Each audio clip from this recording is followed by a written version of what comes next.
ಹೇಳಿ ನಮ್ಮ ಅಲೆಮಾರಿ ಬಂಧುಗಳು ಇವತ್ತು ಹೋರಾಟವನ್ನು ಮಾಡ್ತಾ ಇದ್ದಾರೆ. ನಿಮ್ಮ ಹೋರಾಟದ ನೋವುಗಳೆಲ್ಲವೂ ಕೂಡ ನಮಗೆ ಅರಿವಿದೆ. ಈಗಾಗಲೇ ರೋಹಿತೇಶ್ವರಿ ಹೇಳಿದಂತೆ ನಮ್ಮ ಮಾದಿಗ ಸಮುದಾಯದ ಒಬ್ಬ ರಾಷ್ಟ್ರೀಯ ನಾಯಕ, ಕರ್ನಾಟಕ ಸರ್ಕಾರದ ಆಹಾರ ಮತ್ತು ನಾಗರಿಕ ಸರಬರಾಜು ಇಲಾಖೆಯ ಮಂತ್ರಿಗಳಾಗಿರ್ತಕ್ಕಂಥ ಹಿರಿಯರಾಗಿರ್ತಕ್ಕಂಥ ಶ್ರೀಮಂತ KH ಮುನಿಯಪ್ಪನವರು ಬಹಳ ಮಾನವೀಯ ಮೌಲ್ಯಗಳನ್ನು ಮೈಗೂಡಿಸಿಕೊಂಡವರು ಮತ್ತು ಅಷ್ಟೇ ತಾಯ್ತನದ ಹೃದಯವನ್ನು ಇಟ್ಕೊಂಡಿರ್ತಕ್ಕಂಥವ್ರು. ಅವರು ನನ್ನನ್ನು ಕರೆದ ಅಲೆಮಾರಿಗಳು ಇದು ಮಾಡ್ತಾರೆ, ಬಾರಪ್ಪ ಹೋಗೋಣ ಅಂತ ನನ್ನನ್ನು ಕೂಡ ಕರೆದಿದ್ದಾರೆ. ಅದು ಮಾಡ್ತಾ ಇರೋದು ನನಗೆ ಗೊತ್ತು, ನಮಗೆ ಹೋಗೋಣ ಅಂತಂದೇಳಿ ಅವರೇ ನಾನು ಕರ್ಕೊಂಡು ಈಗ ನಮ್ಮ ಪರವಾಗಿ ಒಳ ಮೀಸಲಾತಿ ಪರವಾಗಿ ಆ ಕ್ಯಾಬಿನೆಟ್ನಲ್ಲಿ ಹೆಚ್ಚು ಪ್ರತಿಪಾದಿಸ್ತಾ ಇರ್ತಕ್ಕಂಥವ್ರು, ನಮ್ಮ ಹಕ್ಕುಗಳನ್ನು ಕಾಪಾಡ್ತಕ್ಕಂಥ ಹೆಚ್ಚಿನ ಹೊಣೆಗಾರಿಕೆ ಇರ್ತಕ್ಕಂಥದ್ದು KH ಮುನಿಯಪ್ಪನವರಿಗೆ. ಅದೇ ರೀತಿ ಇತರ ಸಚಿವರು ಕೂಡ ಇದ್ದಾರೆ, ಇತರ ಸಮುದಾಯದವರು ಇದ್ದಾರೆ ಮತ್ತು ಇತರ ನಮ್ಮ ಪರಿಶಿಷ್ಟ ಜಾತಿಯ ಸಮುದಾಯದ ಮಂತ್ರಿಗಳು ಕೂಡ ಇದ್ದಾರೆ. ಮಾಡಬೇಕು ಅಂತಕ್ಕಂಥ ಆಸೆ ಅವ್ರಿಗೂ ಕೂಡ ಇದೆ. ಆದರೆ ಯಾಕೆ ವಿಳಂಬ ಆಯಿತು ಗೊತ್ತಿಲ್ಲ. ಎಲ್ಲ ಆಯೋಗಗಳು, ಸದಾಶಿವ ಆಯೋಗನೂ ಕೂಡ ಈ ಸಮುದಾಯಕ್ಕೆ ಕೊಡಬೇಕು ಅಂತ ಹೇಳಿತು ಮತ್ತು BJP ಅವರು ಕೂಡ ಹೇಳಿದರು. BJP ಅವರು ನಾವು ಸಾಕಷ್ಟು ಟೀಕೆ ಮಾಡಿದ್ರು, ಅವರು ಕೂಡ ಹೇಳಿದರು ಅಲೆಮಾರಿಗಳಿಗೆ ಕೊಡಬೇಕು ಅಂತೇಳಿ. ನಾಗಮೋಹನ್ ದಾಸ್ ಅವರು ಕೂಡ ಹೇಳಿದರು ಈ ಅಲೆಮಾರಿಗಳಿಗೆ 1% ಕೊಡಬೇಕು ಅಂತಂದೇಳಿ. ಅದು ಯಾವ ರೀತಿ ಕೈ ಬಿಟ್ಟರು ಗೊತ್ತಿಲ್ಲ. ಅವತ್ತೇ ನಾವು ಹೇಳಿದ್ವಿ ಅಲೆಮಾರಿಗಳನ್ನ ಕೈ ಬಿಡಬಾರ್ದು ಅಂತಂದೇಳಿ. ಈಗಲೂ ಕೂಡ ನಾವು ಹೇಳ್ತಿದ್ವಿ ಅಲೆಮಾರಿಗಳು 1% ಮೀಸಲಾತಿ ಕೊಟ್ಟು ಈ 15% ಹಂಚಿಕೆ ಮಾಡಬೇಕು ಅಂತ ಹೇಳಿ ನಾನು ಸರ್ಕಾರಕ್ಕೂ ಕೂಡ ಮನವಿ ಮಾಡ್ತೀನಿ. ಅದೇ ರೀತಿ ಮುನಿಯಪ್ಪನವರು ಕೂಡ ಅದನ್ನು ಪ್ರತಿಪಾದಿಸ್ತಾರೆ ಅಂತ ನಾನು ಅಂದ್ಕೊಂಡಿದ್ದೀನಿ. ನಾನು ಹಿಂದಿನ ವಿಷಯಕ್ಕೆಲ್ಲ ಹೋಗಲ್ಲ. ದುರಾದೃಷ್ಟ, ನಮ್ಮ ದ್ವಾರಕನಾಥ್ ಅವರೆಲ್ಲ ನಮ್ಮ ಚುನಾವಣೆಯಲ್ಲಿ ಬಂದಿದ್ರು. ನಾನು ಗೆಲ್ತೇನೆ ಹೋಗಿ ಸರ್, ನೀವೇನು ಚಿಂತೆ ಮಾಡಿಬಿಡ್ರಿ, ಬೇರೆ ನೋಡ್ಕೊಳ್ಳಿ ಅಂದ್ಬಿಟ್ಟೆ. ನಾನು ಅಷ್ಟು ನನಗೆ ಇದಿತ್ತು, ಏನೋ ನಾನು ಗೆಲ್ತೇನೆ ಇರ್ತಕ್ಕಂಥ.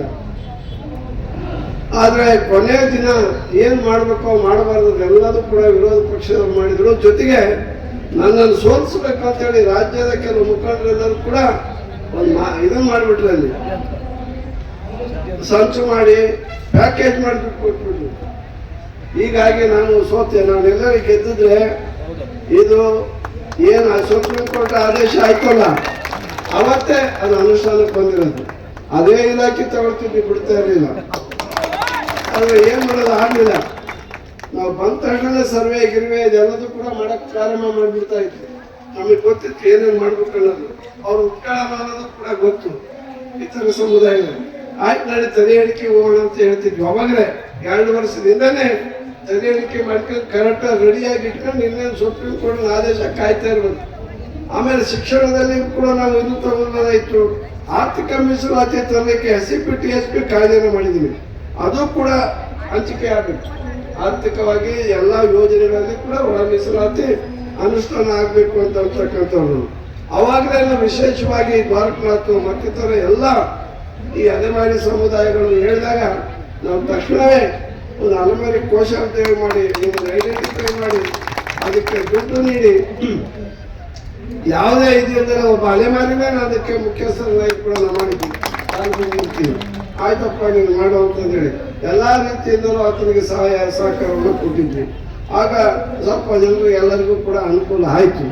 ಅದು ಆದಮೇಲೆ ಈ ಅಲೆಮಾರಿಗಳಿಗೆ ಜೊತೆಯಲ್ಲಿ ಯಾರು ಸೇರಿಸಿರೋ ಗೊತ್ತಿಲ್ಲ. ಕೆಲವರೆಲ್ಲ ದ್ವಾರಕನಾಥ್ ಅವರೇ ಹೋಗಿ ಸೇರಿಸ್ಬಿಟ್ರು.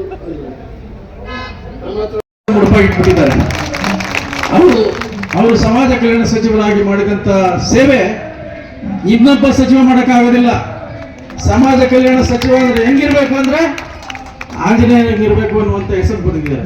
ಅದಕ್ಕೋಸ್ಕರ ಇವತ್ತು ಅವ್ರು ಸೋಲಾಗಿದೆ. ಮುಂದುವರೆದ ಸಮಾಜ ಅವ್ರನ್ನ ಸೋಲಿಸೋದಕ್ಕೆ ಇಡೀ ರಾಜ್ಯದಿಂದ ಆಂಜನೇಯ ಸೋಲ್ಬೇಕು ಅನ್ನುವಂಥ ಹುನ್ನಾರವನ್ನ ಮಾಡಿ ಅವರು ಸೋಲಾಗಿದೆ. ಏನೋ ನಮ್ಮ ಅದೃಷ್ಟ ನಮಗಿದೆ. ನಾವು ಹಳ್ಳಿಗಾಡಿಂದ ಬಂದಂತ ಜನ, ಸುಡುಗಾಡಿಸಿದ್ರೇನು ಭಿಕ್ಷುಕರೇನು, ಸುಡುಗಾಡಿಸಿದ್ರು ಪಾಪ ವಿಭೂತಿ ಹಚ್ಕೊಂಡು ವ್ಯಾಪಾರವಾಗ. ಅಂತಹ ಜನದ ವಿಚಾರವಾಗಿ ನಾವು ಮಾದಿಗ ಸಮುದಾಯ ನಿಮ್ಮ ಜೊತೆಯಲ್ಲಿ ಇದ್ದೇವೆ. ಜೊತೆಲಿ ಇರಿ, ನೀವು ನಮ್ಮ ಜೊತೆಲಿ ಇರಿ. ನಾವೆಲ್ಲ ಅಣ್ಣ ತಮ್ಮಗಳು. ನೀವು ಭಿಕ್ಷೆ ಬಿಡ್ತೀರಿ, ನಾವು ಚಪ್ಪಲಿ ಹೊಲಿತೀವಿ ಅಷ್ಟೇ, ಇನ್ನೇನಿಲ್ಲ. ಹಳ್ಳಿಗಳಲ್ಲಿ ನಮ್ಮನ್ನು ಹೊರಗೆ ನಿಲ್ಲಿಸ್ತಾರೆ, ನಿಮ್ಮನ್ನು ಹೊರಗೆ ನಿಲ್ಲಿಸ್ತಾರೆ. ನಿಮ್ಮನ್ನು ಯಾರು ನಡುಮನಿಗೂ ಕರೆಯಲ್ಲ. ಬೇರೆ ಜನಾಂಗದವರು ನಡುಮನಿಗರು ಕರೀತಾರೆ, ನಮ್ಮನ್ನು ಚಪ್ಪಲಿ ಬಿಡೋ ಜಾಗದಲ್ಲಿ ನಿಲ್ಲಿಸ್ತಾರೆ. ಅದು ನೋವು ನಮಗಿದೆ. ಆದ್ರಿಂದ ಮುನಿಯಪ್ಪ ಸಾಹೇಬರು ಈ ನಾನು ಇನ್ನೂ ಒಂದು ಸಜೆಷನ್ ಕೊಡ್ಲಿಕ್ಕೆ ಇಚ್ಛೆ ಪಡ್ತೀನಿ. ಟೆಕ್ನಿಕಲಿ ಇದು ಕೊಡೋಕ್ಕಾಗಲ್ಲ ಅಂತ ಹೇಳಿದ್ದು ಅಂತಂದ್ರೆ ಅದು ನಿಮ್ಮಿಂದಲೇ ಒಂದು ಆರಂಭ ಆಗ್ಬೋದಾ? ಈಗ 3 ಗುಂಪುಗಳಿದೆ. ಎ ಗುಂಪು, ಬಿ ಗುಂಪು, ಸಿ ಗುಂಪು ಅಂತಿದೆ. ಎ ಗುಂಪಿನವ್ರು ನೀವೇ ನಮ್ಗೆ 0.5% ನಮ್ಮಲ್ಲಿ ಕೊಟ್ಬಿಡಿ ಅಂತ ಕೇಂದ್ರ ಸರ್ಕಾರ ಕಳಿಸಿದ್ರೆ ಅಲ್ಲಿ ನಾವು ಏನಾದ್ರೂ ಹೋರಾಟ ಮಾಡ್ಕೊಂಡು 3rd ಶೆಡ್ಯೂಲ್ ನಲ್ಲಿ ನಮ್ಮನ್ನು ಹಾಕಿಸ್ಕೊಳ್ತೀವಿ. ಇದು ಒಂದು ಅವಕಾಶ ನಿಮ್ಮ ಮುಂದ್ಗಡೆ. ಈ 3 ಅವಕಾಶಗಳನ್ನ ನೀವು ಪರಿಗಣಿಸಬೇಕು ಅಂತ ನಾನಿಲ್ಲಿ ಅವ್ರನ್ನ ಅತ್ಯಂತ ಕಳಕಳಿಯಿಂದ ನಾನು ವಿನಂತಿಸ್ತಾ ಇದ್ದೀನಿ. ಯಾಕಂದ್ರೆ 3 ಜನ ಬಹಳ ಆಪ್ತರಷ್ಟೇ ಅಲ್ಲ, ಅವರು ಬಹಳ ಆತ್ಮೀಯರು ಮತ್ತು ಹೃದಯದಿಂದ ಅವರು ಎಲ್ಲವನ್ನೂ ಕೂಡ ಪ್ರಯತ್ನಿಸುವಂಥವ್ರು. ಬೆದಲಿನಿಂದ ಅಲ್ಲ, ಹೃದಯದಿಂದ ಮಾಡುವಂಥವ್ರು. ಅವ್ರಿಗೆ ಯಾವುದೇ ನೋವು ಗೊತ್ತಿದೆ. ಯಾಕಂದ್ರೆ ಆ ನೋವನ್ನ ಇವರು ಅನುಭವಿಸಿ ಆ ದಾರಿಯಲ್ಲೇ ಬಂದವರು. ಆದ್ರಿಂದ ನಿಮ್ಮ ನೋವು ಅವ್ರಿಗೂ ಗೊತ್ತಿದೆ. ಹಾಗಾಗಿ ನಿಮ್ಮನ್ನ ನಾನು ರಿಕ್ವೆಸ್ಟ್ ಮಾಡ್ಕೊಳ್ತಾ ಇದ್ದೀನಿ, ಇದ್ರಲ್ಲಿ